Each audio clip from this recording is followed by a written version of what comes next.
Mic check, 1 2 1 2. Oh yeah, I see you, girl. Episode 8. This is Black and Nuanced podcast, where we dispel the ideas that all black people are monoliths, because we're not. We bring our varying perspectives to pop culture, relationships, and things we go through that we can't always name. Welcome to Black and Nuanced. Welcome to Black and Nuanced. My name is Georgette. And I'm Rob Snap. Oh yeah. Snap. So I just wanted to quickly mention this because you found the story about it.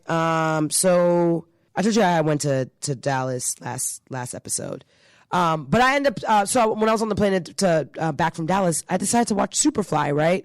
I had worked with Director X before at the TV network I used to work for in New York. Super dope. And of course, because Drake has raved about him, I was just like, Director X, oh my gosh, like, this is dope. Like, is his, I think this was his first film. So I was like, let me watch Superfly. And then Trevor Jackson is in the show Grownish, and I really wanted him to get with Yara Shahidi's character. Nonetheless, he plays Priest in Superfly. And that movie was surprisingly really good, but you had found out some news about one of the characters, and it happened to be a character I actually couldn't stand in the movie. If you saw it, he was the one that was jealous of Priest and the money he was making. He was part of the Snow Patrol, where they dressed in all white and looked corny as fuck. Okay, so what's the story that you found? Like the quick mention about the story that you found. Well, police say Kalan Walker was charged with a few accounts of assault against women. I think it was like 9 different women. What happened was What type of assault, though?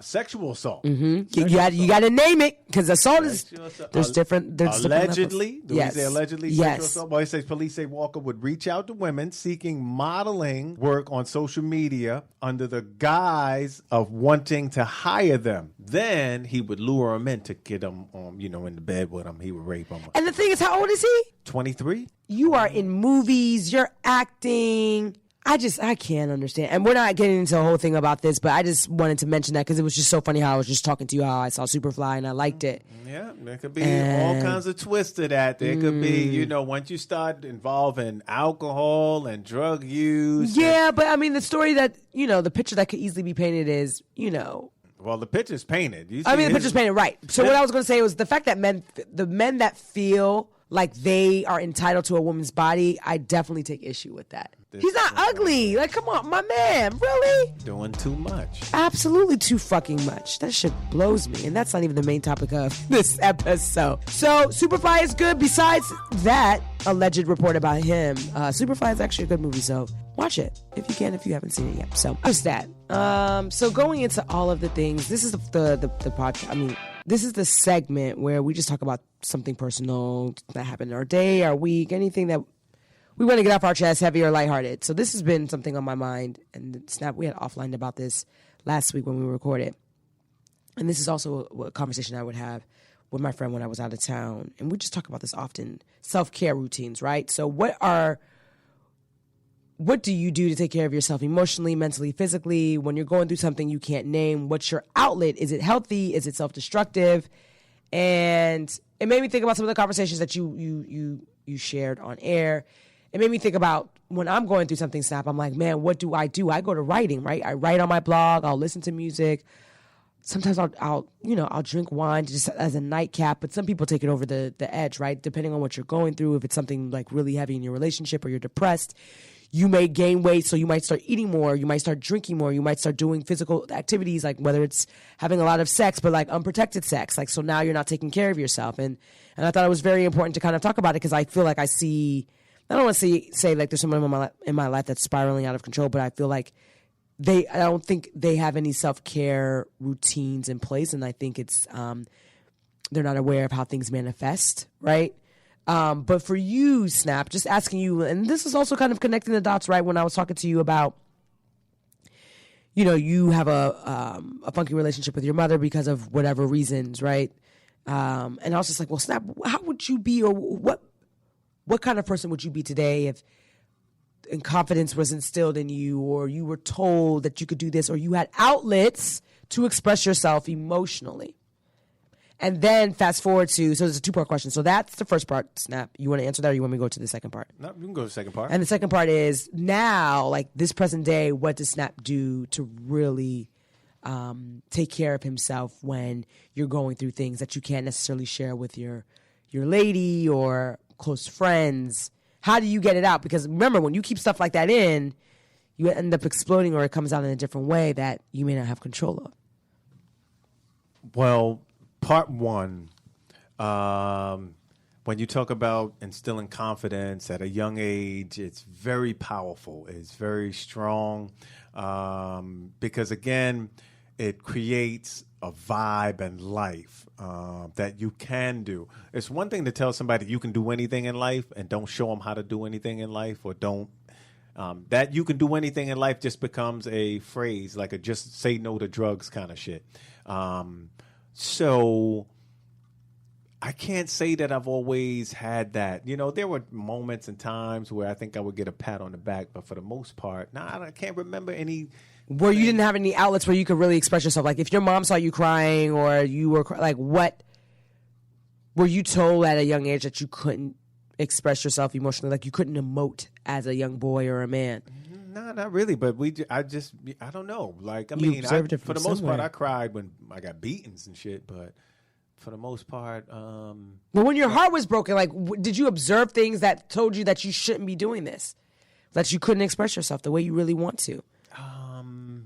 Subconsciously, even subconsciously speaking. yeah, I would think maybe backlash because, again, you know, there were times where I'm gonna just downright say I was just the fear of my mom. I was just scared of her. You know, like we tell stories. Comedians always tell stories about black moms and how they'll make a joke like white kids could get away with this shit, but I saw the look on my mom's face, and that's some real shit. Like you take that into life with you. So there were a lot of things in life that I wanted to do, or maybe that I could have done, but I kind of questioned myself. So before I even made an attempt to even do it, I kind of shot it down, or was like, maybe I should do this, or maybe there was just times where I would think, damn, maybe I think I need some money or something like that. And I can't go ask her for this. I ain't doing none of that, But again, because of that, a lot of the things, the way I live today, I second guess them in my own personal. Like, can I be way further in life? I don't know. To each his own. Some people just have a natural drive to just want to make all the money in the world. Some people just want to be comfortable. In my growing up experiences and through life, I just want to get through life drama free. So that means the person that I'm with, I'm not going to be arguing with you. We're not going to ever really argue. That's not what we're going to do. Because I don't really surround myself around that. Friends, negative friends, I try not to surround myself around that either. But how would that have transformed me today as a person? I'm very, let's see. If there's here you go. This is how I feel in life now. Some people are seen as go-getters, but I feel that, let's say I'm working at a location, blah, blah, blah, blah, blah, blah, and you feel, oh, there's another job position that's higher than blah, blah, blah. I feel that if you think I'm qualified for the job, you should come ask me for the job. I shouldn't have to apply for it. So, that's not, I'm not going to say that's not a thing, Snap, but if you want something, you're supposed to go get it. You're supposed to go after it. And so I don't think it's lazy because I'm not. No, lazy I wasn't going to call it lazy, but but it's almost like taking a submissive approach to your and that's your my life. goals. That's life. That's life with me now. And literally being submissive kind of fucked me up in one of my relationships because again, it was just like, damn, maybe she didn't think I was man enough, and it has nothing to do with like nothing like. I don't know what it is. It's like, okay, here you go. Let me give you a great example. What do you want to eat? Whatever you cooking. Well, what you think we should do? What you want to do? Blah, blah, blah. So we would get into arguments because it's like, yo, I'm trying to ask you something so that you can tell me and I'm like so nonchalant about it, about life nowadays, to where I don't care. But you understand how that could be frustrating though, right? But that's who I am today. But that's, I think, again, growing. I took on such a I don't care role in life early, and I just traveled that with me. And again, that's why I know in relationships, when I had early relationships, after a certain point, I knew that I didn't know how to grow through a relationship. After a certain, like we hit that 1-2 year mark, I was like, all right, well, what's next? Like, because I didn't know how to get past. I didn't know how to grow in anything like that. So even that, the way I treat women, the all of that has taken a toll, has taken its role on me in life. And, again, placing judgment, things like that. So I don't know. Could I be a owner of a bank? Could I be the CEO of a clothing Remember how we talked about you playing basketball and you didn't allow yourself to go as far as you could have gone because of something?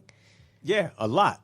Again, the only reason why I started playing ball was to remove myself from the house situation. So like all the bullshit that was going on. Let me tell you what was going on in my house. Here you go. So I am living in a 2-family house with a basement addition. At one point, I'm living on the top floor. My mom is staying on the middle floor. My oldest daughter's mother is staying in the basement with her new man, kind of shit. Oh. And I was like, wait a minute, who does shit like this? But not only that, this woman, okay, so I know she having sex in my house because now it's only a matter of time where she's actually carrying an additional baby. So now she had my baby from me, and now she's living in my house with dude. Oh my God, that shit still to this day fucks me up. But it's like, and this is how I'm supposed to live. It was like I had to, so mentally I had to kind of remove things or kind of see things a different way.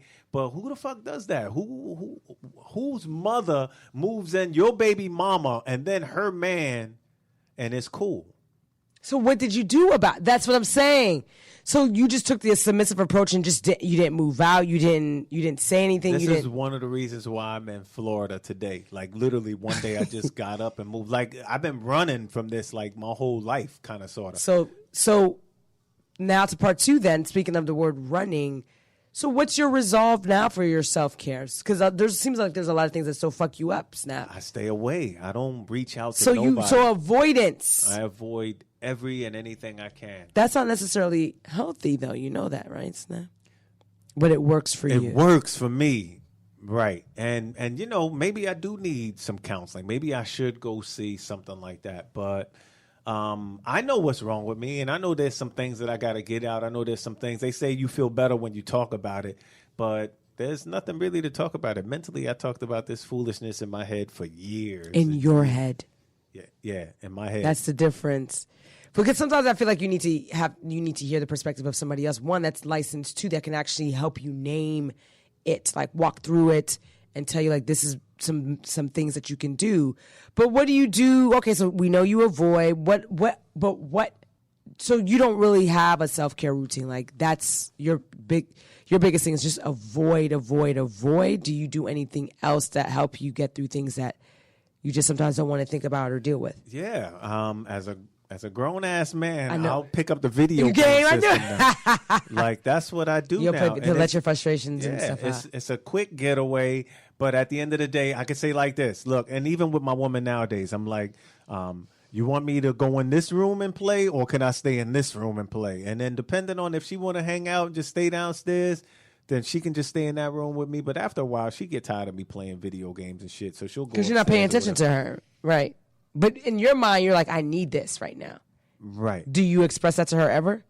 You just don't really say anything. No. And that, I mean, I've gotten a lot better with communication, but communication could be so much better on my end. And so I know I'm still dealing with that. I'm still facing, issues with that. But again, I guess I could say, I don't know if it's understanding. I guess she tolerates me to an extent. But y'all been together for 10 years. That's a lot of tolerating if that's the case. Yeah. 10 years? So I don't know exactly what it is, but to the point where I've messed myself up. Like literally, I don't want to go out anywhere. We don't go out. We don't do date nights and shit like that. And my date nights would be, I got a little Android box. I could watch the latest movies or whatever. So why not try to implement that again? Well, I do, but it's more so, like it's not like, what, let's set Saturday aside to do something. We're going to watch a movie, do some popcorn or some or whatever. Get out the house, something to make her feel like, you still want her. Just It's hard for me. Like, again, But I feel like you have to push through that, though, Snap. Yeah. What makes it hard? That it's not resistance. It's just the nonchalant way of living right now. It's just my thought process is to where it's one of those things. Like, I want to try. It's like, I want to get out, but now I feel anxiety when I'm doing it. It's like, wow. like, okay, we're in the process of purchasing a house.